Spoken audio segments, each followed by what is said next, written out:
आशा रहती है। हालेलुया। ठूठ के अंदर एक बड़ी आशा रहती है कि मुझे काट डालेंगे लेकिन फिर भी पानी बरसेगा, मैं पानी को पाकर, पानी की गंध पाकर मैं एक पौधे के समान में फिर से पनप जाऊंगा। हालेलुया। हालेलुया।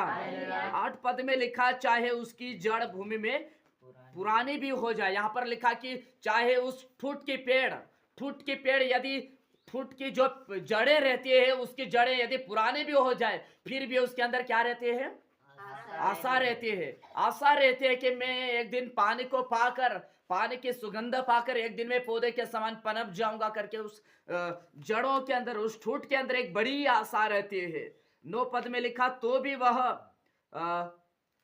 पुरानी भी हो जाए और उसका ठूठ मिट्टी में सूख भी जाए, तो भी वर्षा की गंध पाकर वह फिर पनपेगा और पौधे के समान उससे शाखाएं फूटेगी।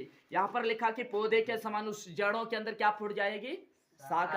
शाखाएं यानी उस जड़ों के अंदर से एक नरम नरम डालियां निकल जाती है। पानी लेने से, पानी पीने से वो जड़ें एक पौधे के समान क्या हो जाती? पनप जाती है और उस जड़ों के अंदर एक डालियां निकलने लग जाती है। हालेलुया। हालेलुया। लेकिन बाइबल इस प्रकार से कहते हैं कि पेड़ के अंदर तो एक बड़ी आशा रहती है कि वो फिर से पनप जाऊंगा करके, उस ठूठ के अंदर, उस जड़ों के अंदर एक बड़ी आशा रहती है। लेकिन दुनिया में रहने वाले लोगों के लिए कोई आशा नहीं रहती है। हालेलुया।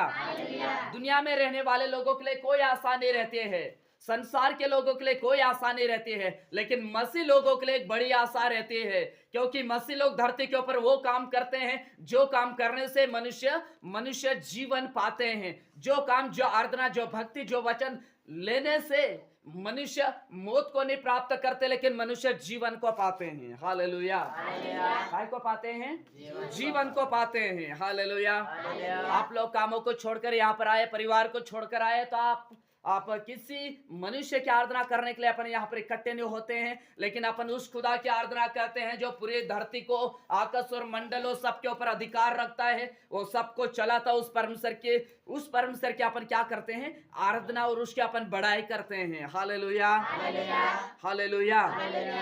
इसलिए यहाँ पर लिखा है 9 पद में कि तो भी वह वर्षा की गंध पाकर फिर पनपेगा और पौधे के समान उससे शाखाएं फूटेगी। और 10 पद में लिखा, मनुष्य मर जाता है और पड़ा रहता है, जब उसका प्राण छूट गया तब वह कहाँ रहा। हालेलुया। यहाँ पर हमें सीखने की एक पवित्र बाइबल लेकर आए तो आप खोल सकते हैं। हालेलुया। हालेलुया। आज वो दिन है जो यहोवा ने हम लोगों को दिया है। किसने दिया है? यहोवा परमेश्वर ने हमें आज का दिन दिया ताकि हम मिलकर उस खुदावन को, हमारे आत्मा और जीवन से उस खुदा बाप को महिमा का भेंट चढ़ाएं। हालेलुया। वो परमेश्वर बीते दिन में संभाला, तो परमेश्वर आगे अपने प्रिय लोगों को वह संभालेगा। हालेलुया।